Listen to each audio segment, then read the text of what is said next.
इस साल पहले की मैं एक बात आपको बताता हूँ कि एक साधु हमें मिले और उन्होंने एक ऐसी साधना बताई भगवान शिव के बारे में जो करने का एक बार तो हमें सौभाग्य प्राप्त हुआ, लेकिन उसके बाद नहीं हुआ।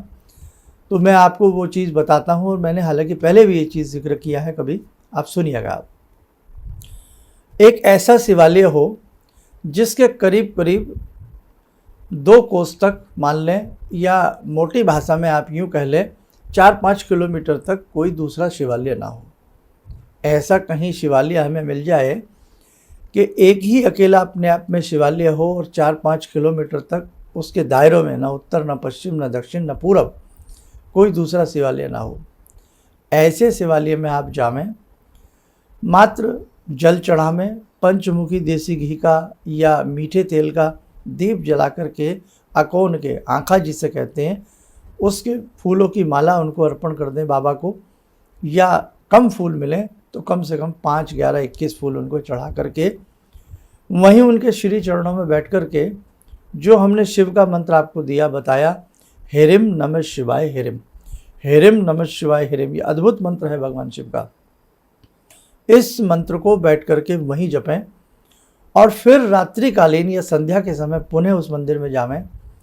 उस समय केवल दीप जला करके, ये पहले तो सुबह जावें, पुष्प आदि चढ़ा करके, जल चढ़ा करके 11 माला करके आएँ, फिर संध्या के समय जा कर के बाबा को त्रिपुंड लगावें सफ़ेद चंदन का, और धूप दीप अर्पण करके पुनः 11 माला करें। ऐसा जो साधक केवल सोमवार को कर ले, ये पूरे सावन कर ले, अद्भुत उस साधक को भगवान शिव के दर्शन तक हो सकते हैं, और अद्भुत उस साधक के अंदर भगवान शिव की शक्तियाँ समाहित होने लगती हैं, और उसे बहुत अपने आप में एक आनंद उल्लास आने लगता है। ध्यान रखना, जब जब कोई साधक साधना करता तो साधना जब चलती है तो शरीर फूल की तरह हल्का हो जाता है, और जिस दिन साधना में मन नहीं लगता तो वो तो अजीब सी बात होती है। लेकिन जब जब साधक की साधना बहुत मन से होती है, भाव से होती है, तो साधना के उपरांत जब वो अपने आसन से उठता है उसको ऐसा लगता है मेरा शरीर बिल्कुल हल्का हो गया, फूल की तरह हल्का हो गया। ये मैं आपने भी बहुत लोगों ने ऐसा महसूस किया होगा। अब ये सावन पूरे कर सकते हैं या केवल सोमवार कर सकते हैं, सावन के सोमवार। अब बात नंबर 2, कहीं ऐसा निर्जन स्थल हो जहाँ कोई जाता ना हो।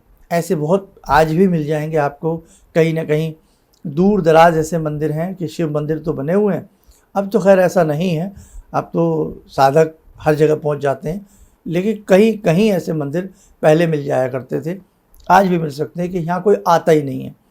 मंदिर की छतें टूटी हुई हैं, जीर्ण शीर्ण अवस्था में पड़ा हुआ है।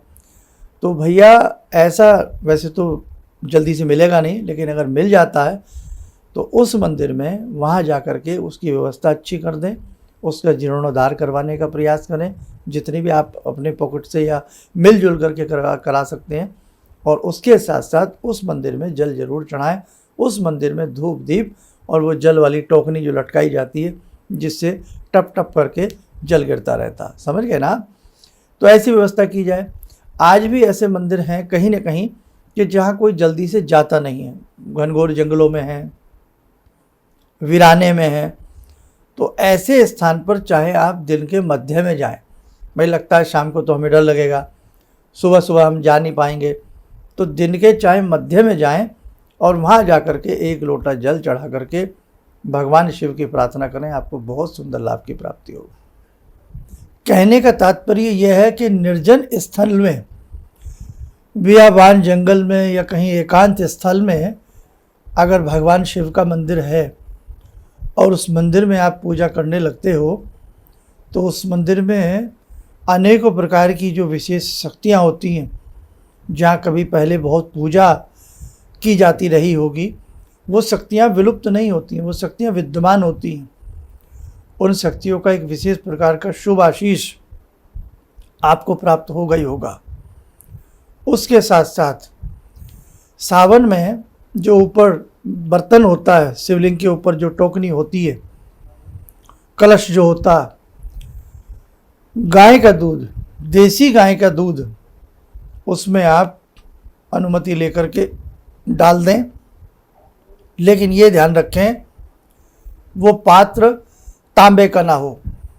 वो पात्र यदि स्टील का है, वो बर्तन अगर स्टील का है, तो उसमें आप गाय का दूध 1 लोटा सावन डालते रहिए, फिर देखिए आनंद। क्योंकि तांबे के पात्र से दुग्ध नहीं चढ़ाया जाता।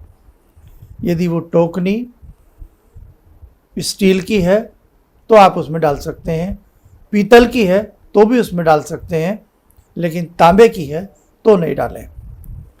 आम लोटे से आप जब जल चढ़ाते हैं तो भी जब आप मंदिर जाते हैं, यदि उसमें दूध ले जाते हैं तो तांबे का नहीं होना चाहिए। ये सब बातें आपको मालूम है। कभी भी मंदिर जाते समय लोटे को ऐसे नहीं पकड़ना चाहिए, नहीं, हमेशा ऐसे रख के ले जाइए। हमेशा ऐसे नहीं रखें, मंदिर जाते समय ऐसे नहीं रखना, ऐसे लेके जाना। आए समझ में? ऐसे हम लघु शंका के लिए जाते हैं, ऐसे नहीं जाना आपको।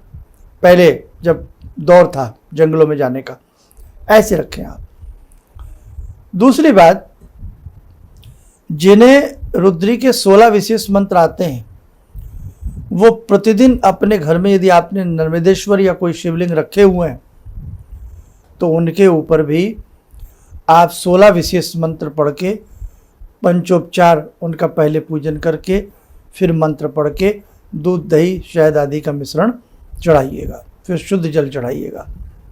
और उसके साथ साथ घर में भी आप हेरिम नमः शिवाय हेरिम, हेरिम नमः शिवाय हेरिम, इस मंत्र की 5-10 माला या 11 माला, ये जितना आपको समय मिले, आप जरूर सावन करने का प्रयास करें।